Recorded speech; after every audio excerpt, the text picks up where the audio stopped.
things you're gonna, well, this is part of from the bench. If you're gonna work with electronics, one of the things that's equally as important, everybody, oh, you need to learn how to solder. Well, it's true. You do need to learn how to solder if you're gonna work with it. If you're going to work with electronics, what's equally as important is learning how to unsolder or how to remove components from circuit boards. What I've got here that you might find useful. There's a lot of ways to remove solder. This is an older. This is called through hole or play through hole circuit board. This is single-sided, which means there's only electronic traces on one side. And I want to remove these two capacitors because I want to tinker around and build something. And one of the things you need to know is how to get them off of there. There's a couple ways you can do that. You can heat the component, leads, and rock it back and forth physically,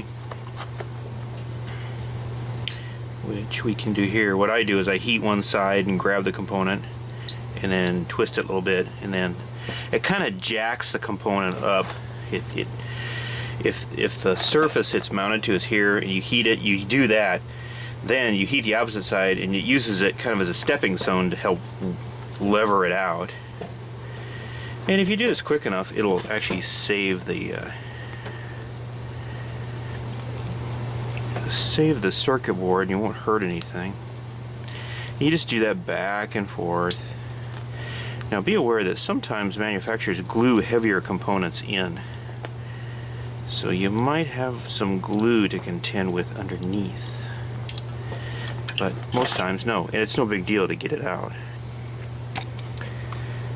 And to clear out that hole, well, this one, I've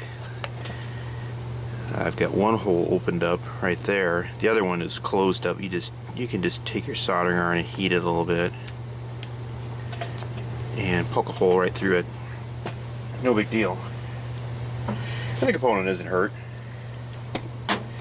Another way you can do that on smaller things, it might be more appropriate, that was pretty big, it might be more appropriate to use what's called a solder sucker or a solder pult, or there's a lot of different names. This is a solder pult, and all it is it's a tube with a plunger on a spring in reverse. So when you bump this lever, it pulls a vacuum and sucks the solder into this tube, and then you can unscrew this tube and dump the solder out. So all you do is cock it, and depending on which way, this is, you know, right or left-handed, depending on which way or however you just like to use it. There's a number of different, some of them have buttons. There's a whole army of these things. Everybody's got their idea how these work. And you just heat up the solder and get that next to it, and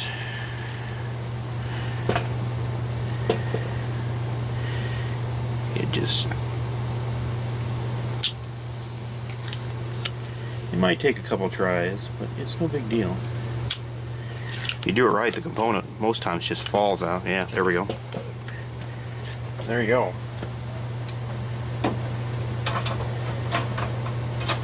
A good solder pult has, I think this one's a good one. This one was made in Sweden, yeah. There's usually a rod in there that pushes any solder back out of the tip. Another good feature on a good solder pult is you can replace this tip or buy new tips. This one is very old. This thing is probably, wow, I bet this thing is 20 years old. They don't make these anymore. This actually had a feature where you could adjust the tension by pushing the screw in. There are two little ears, and you could move it so it wasn't as vacuumy. There are electric ones of these too that have little electric motors, and there's nothing to stop you from kind of jacking around and making one. There are some that have little bulbs. They don't tend to work as good. And there's a couple other ways to remove solder. Some of them are called wicking methods, where it's a piece of braided wire with impregnated with resin, and it basically pulls the solder off of there. There's the old heat it and bang it on the table method. I use that sometimes on things, but one of the things you really need to do if you're going to work with electronics is you need to practice. This is an old power supply circuit board that I'm not too worried about because I'm going to depopulate it. This doing this does a couple things for you. It teaches you how to remove solder and components without breaking the board up. And if you overheat these traces, you can get them what they call lifted. They kind of come unglued from the circuit. And actually, I think this corner down here has a lifted trace. If it'll focus. Actually, yeah. It's trust me, it's there. There it goes. You can see that it's lifted. It's annoying to have to repair stuff like that, especially if it breaks or tears. That's when you're really getting in the thick there, and it's not very fun.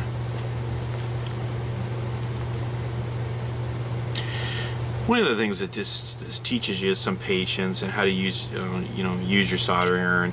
This is a great thing to do with the kids. My grandkids love doing this. It's like having a labor force to depopulate boards. I've got a couple other methods to do it quicker than picking them apart.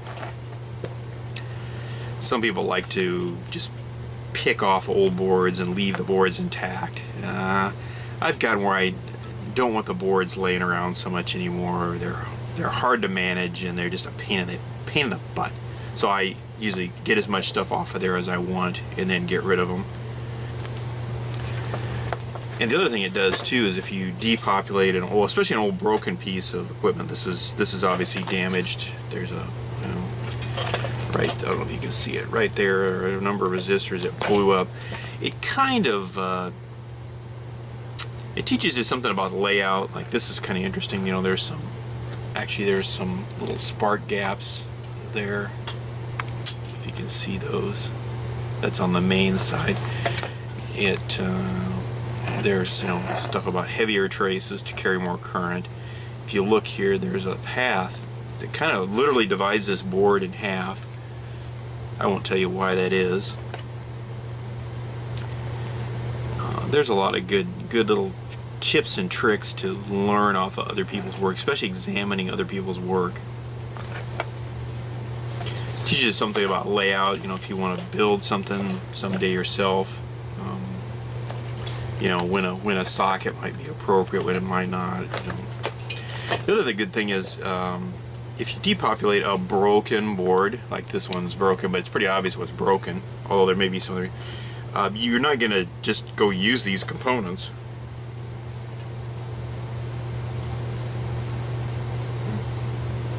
That's kind of interesting. Wonder what that's about. Hang on a second, let me show you this real quick.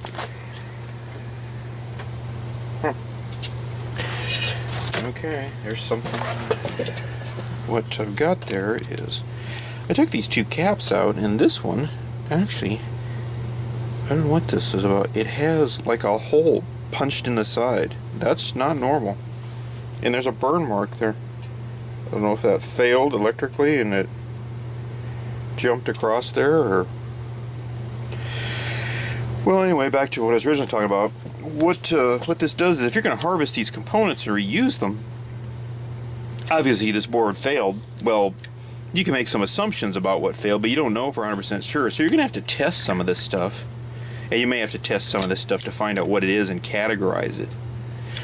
Well, it'll teach you how to test components and determine whether they're good or not. And it'll give you some components to fiddle with and tinker in the, in your little bench area or basement or coffee table or whatever you're working on. See, up there's a good one. Right there. That is... It teaches you how to look around for bad components too. I don't know if you can see this. See how the tops appear to be very flat? This one. Right there. This one here, up in the corner up against this transformer. See how it's kind of domed? Something's been going on and caused that to get pressure in it. Actually, that top is a vent. If that cap gets overheated or reverse voltage, these are nice and flat. That one's got a little pucker to it, or a little doming to it.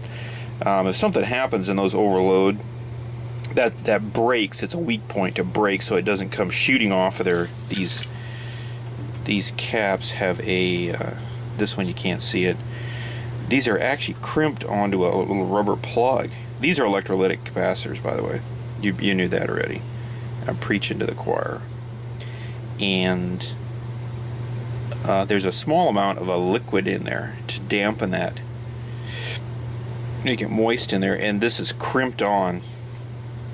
So this is sealed. Well, if something happens and pressure builds up in there, trust me, this can come rocketing off of that plug at a pretty good clip.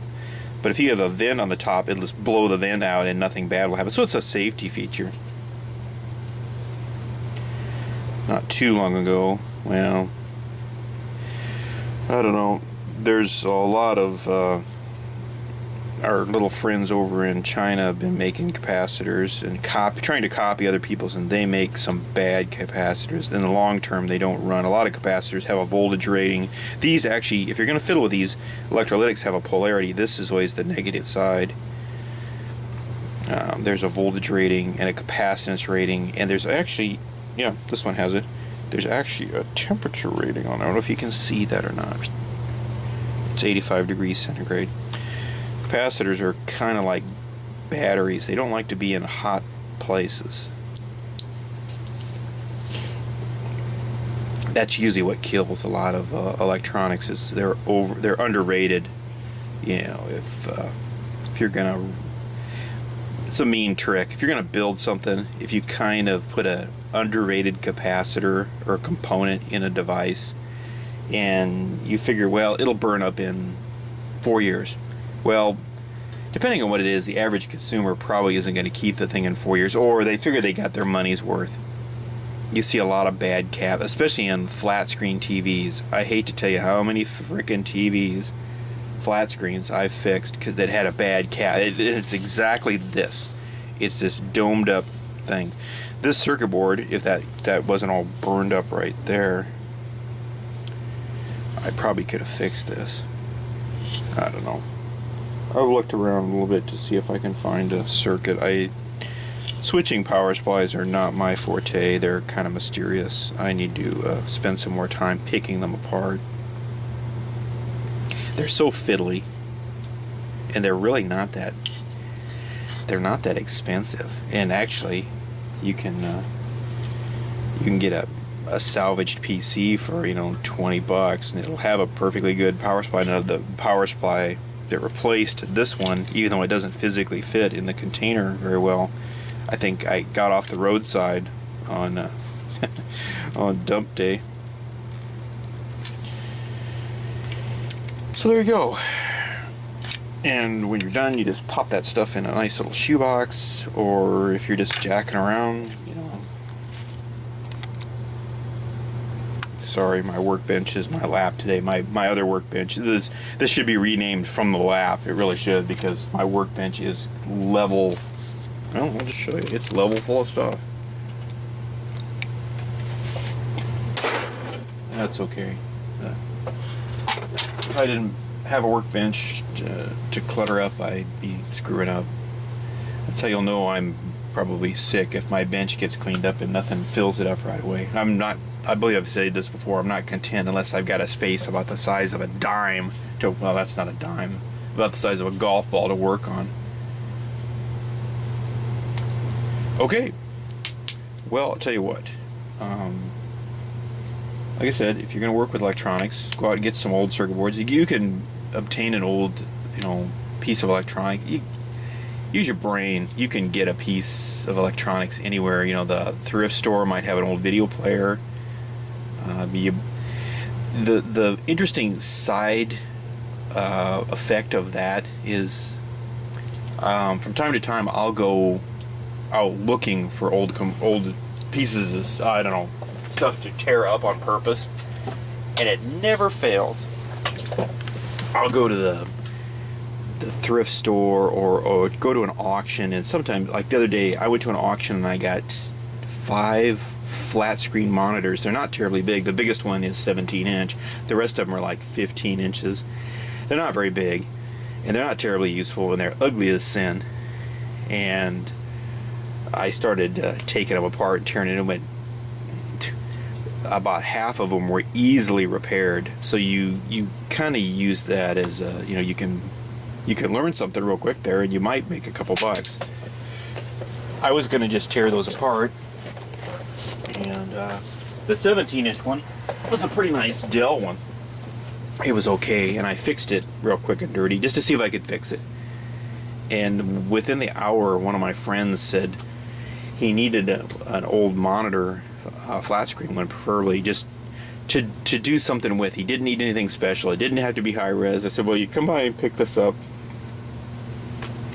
So now he owes me a favor, which is fine. My friends always pay their debts. I never have to worry about that.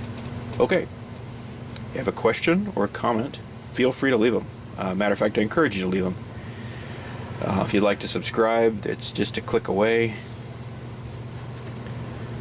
I do other things besides tear apart old circuit boards. Fiddle with test equipment, oscilloscopes. I don't know. In the summer months, I tend to fiddle with more mechanical things, small engines, and you never know what's going to happen over here. I've got all sorts of mad projects.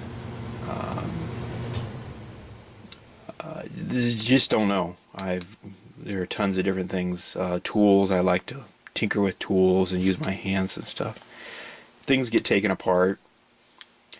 There are a lot of I don't know. I can think of a couple, 3 different things on the net where guys specifically take things apart. Which is fine. I'm not trying to duplicate them. I just like taking things apart. I'm on the prowl for components to build stuff out of or repair things. Mostly to repair things, not because I'm cheap, which is kind of true. I'm kind of cheap, but because it's a real pain in the butt here to get an electrical component or electronic component. It could be a week wait, and I don't need this stuff, sitting around. I already got enough stuff sitting around.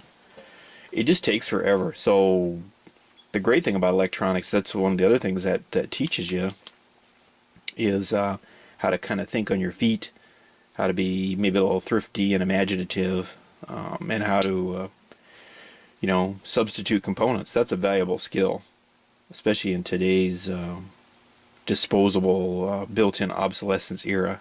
Let's fight that.